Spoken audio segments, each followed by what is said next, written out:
Joining us now is Andrew Eborn, UK barrister, broadcaster and president of Octopus TV. Andrew Eborn, it's wonderful to see you again. It's always wonderful to see you, Gabriella. And there is so much news to get into. We've got Prince Harry back in London. We've got all the Beckham family drama that we're going to get into as well. But first of all, the most popular royals have been revealed in a new poll, and the Prince and Princess of Wales are the most popular members of the royal family, with both Andrew Mountbatten Windsor and Meghan Markle plunging to all-time lows. No surprises there. What else can you tell us about the poll? Well, royals rise and royals ruined reputations, isn't it? From palace peaks to popularity pits. This is the latest YouGov poll where, as you say, Prince William and Princess Catherine, they top the charts with 74 to 77% favourable views, which is solidifying their status as the monarch's golden jewel. Basically, King Charles is doing pretty well as well. He's got 60% approval, and Princess Anne, everybody's favourite royal, apart from obviously from William and Catherine, she shines at 70%. Queen Camilla, surprisingly, is down at 42%, which is the lowest figure she's had since March 2021. But Prince Harry and Meghan, the madness from Montecito, they've got this big backlash following all this negative publicity. Prince Harry's at 31%, and Meghan, she won't be pleased about this, it's at 19%. She'll be spitting those edible flowers in disgust. And that's an all-time low for her. There is only one person who ranks lower than Meghan. No surprise at all. The former Duke of York with his dirty dossier was basically being stripped of the king, as we know, of his remaining titles last year regarding the Epstein files and so on and so forth. He plummets to a shocking 3% positive rating. Who were those 3%? Who had a positive view of him? He is 3%. Crowned. Yeah, 3%. It's amazing. Who are these people? Anyway, former Prince Andrew has been crowned the king of controversy, and that's it. But William and Kate, they conquer the hearts, and Andrew's approval evaporates to that mere 3%. And as you mentioned, Meghan Markle would not be happy with her ranking. Now, there's this 2016 Instagram trend at the moment, which I'm finding very painful. A lot of people posting images of themselves back in 2016. Meghan Markle has, of course, jumped on the bandwagon, posting about meeting Prince Harry. What can you tell us about her post? Well, this was it, wasn't it? From Botswana bliss to barefoot boogie. That's what she had. It was the heartwarming history revived in this sort of viral vibe.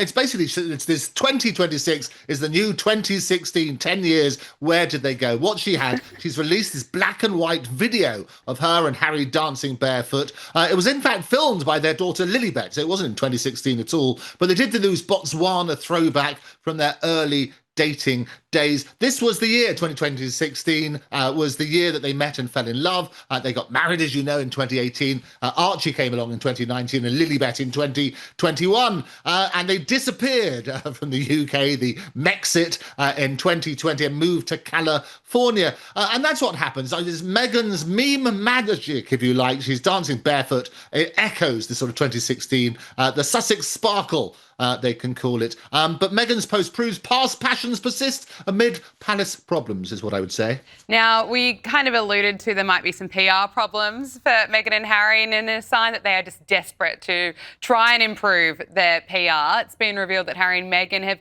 reconnected with old PR representatives following the resignation of their most recent publicist. What more can you tell us? Yes, the Prince and Princess plagued by publicist purge, isn't it? This is the 11th exit, can you believe, which has basically shook the Sussex squad. What happened is they've rehired the PR firm Sunshine Sachs. How lovely is that? After the 11th staff exit, publicist Meredith Main, she quit after after a year at Archwell. You might remember we spoke about it last year, the backlash at Kris Jenner's party photos. What they wanted to do, they were faced online criticism. They went to Jeff Bezos' £175 million mansion in Beverly Hills.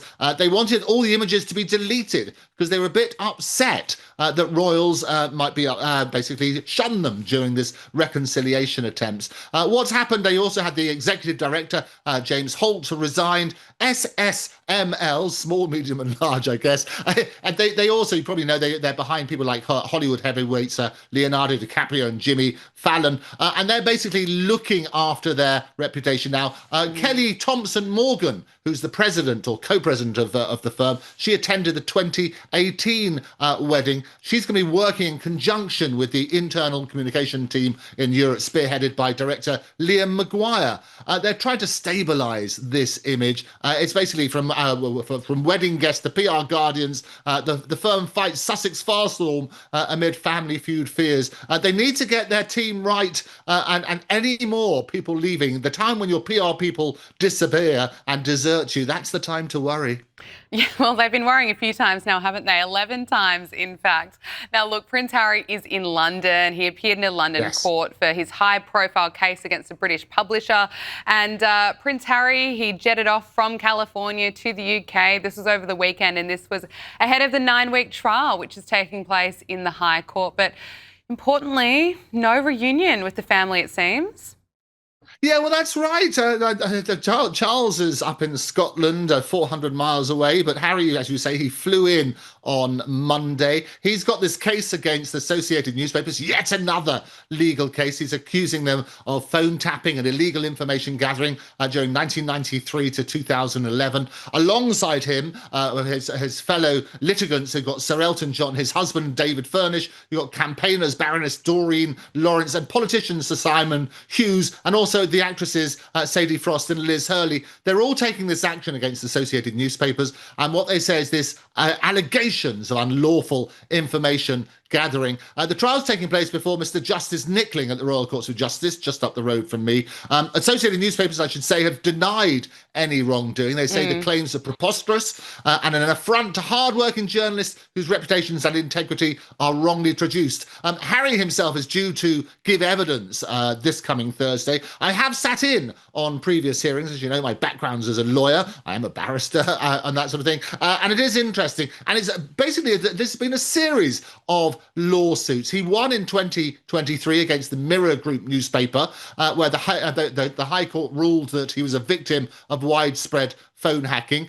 He settled in 2024 with the news group Publishers of the Sun, and Meghan Markle, basically, she won her case, a privacy and copyright case, you might remember, about the publication of her private letter to her father, and the publisher there paid damages and costs and issued an apology.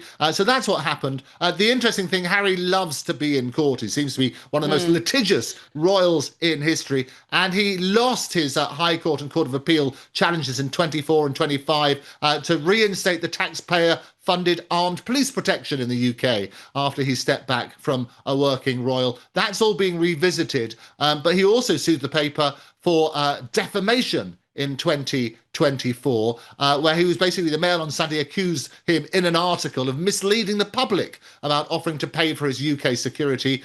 In the end, he didn't follow that through, that particular case, and he agreed to pay some of the publisher's costs.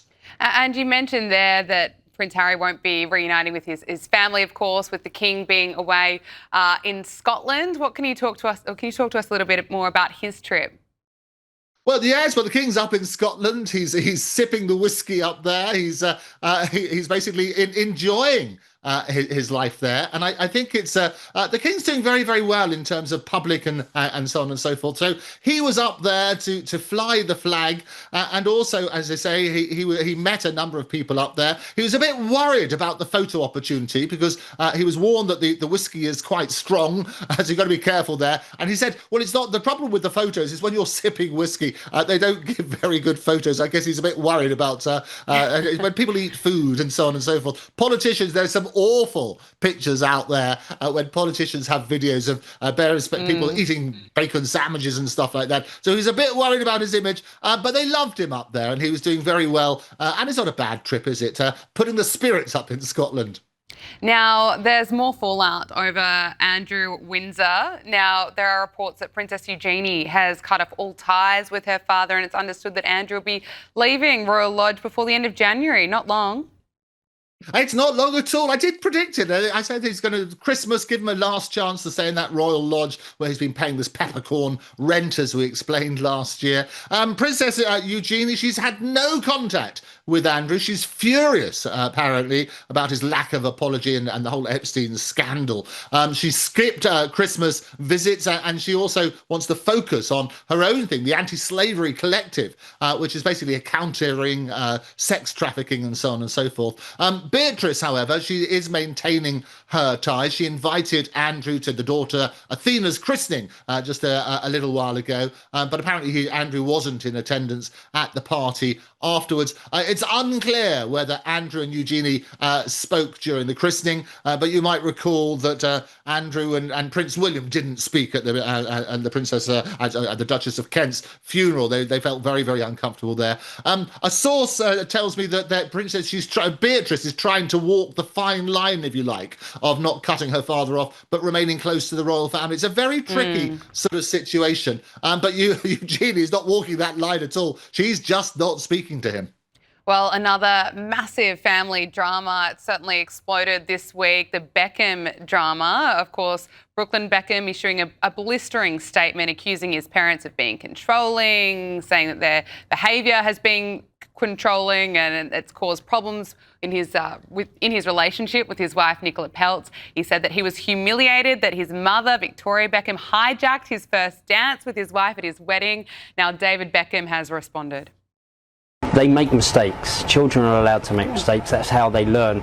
So that's what I try to teach my kids. But you have to sometimes let them make those mistakes as well. Andrew, what do you make of David's words there? What do I make of it? The Beckham's battle. Beck's lies and videotapes, as the Sun screams today. It's basically, and what happened? This explosive Instagram rant that Brooklyn accused David and Victoria of controlling his life, sabotaging this marriage to Nicola Peltz via wedding interference, media lies, and excluding her. What happens? There was things like last-minute dress cancellations, pressure on naming rights, and past flames at the event. What happened? He attended David's 50th, but he basically has no love lost. And the sad thing, in the same way as Harry and his public spat with his family, the media side is Shakespearean echoes as we talk about that sort of side. What the former photographer wrote, he said, "For my entire life, my parents have controlled narratives in the press about our family. The performative social media posts, family events, and inauthentic relationships have been a fixture of the life I was born into." Brooklyn, who's married to model and heiress Nicola Peltz, 31, got married in April 2022. He claims, as you say, "My parents have been trying endlessly to ruin my relationship since before my wedding, and it hasn't stopped." He claims that Victoria cancelled making Nicola's dress and hijacked the first dance at the wedding. Basically, he says the whole thing is he's been controlled by a family that values public promotion above all else. What he says about the dance is quite extraordinary. He says, "In front of 500 wedding guests, Mark Antony called me to the stage where in the schedule was planned to be my romantic dance with my wife, but instead my mum was waiting to dance with me. She danced very inappropriately on me," extraordinary phrase, "in front of everybody." What's that? What sort of imagery is that sort of conjuring up? It is quite awful. And he said that he was called evil because the nannies were put on his table, and poor old the other Beckhams, his mum and dad, were put on a separate table. And he basically says he doesn't want his life shaped by image, press, or manipulation. All we want is peace, privacy, and happiness. But as you say, Beck's bit back, and David said that children make mistakes. That's what he did. He's at the World Economic Forum. He hasn't specifically addressed the statement other than to make that sort of stuff. But you can imagine this is going to run for days and days, and the press are bursting a blood vessel with the next exciting instalment. Absolutely. Andrew Eborn, president of Octopus TV. Wonderful to see you again. Thank you so much. Always a joy, Gabriella. See you next week.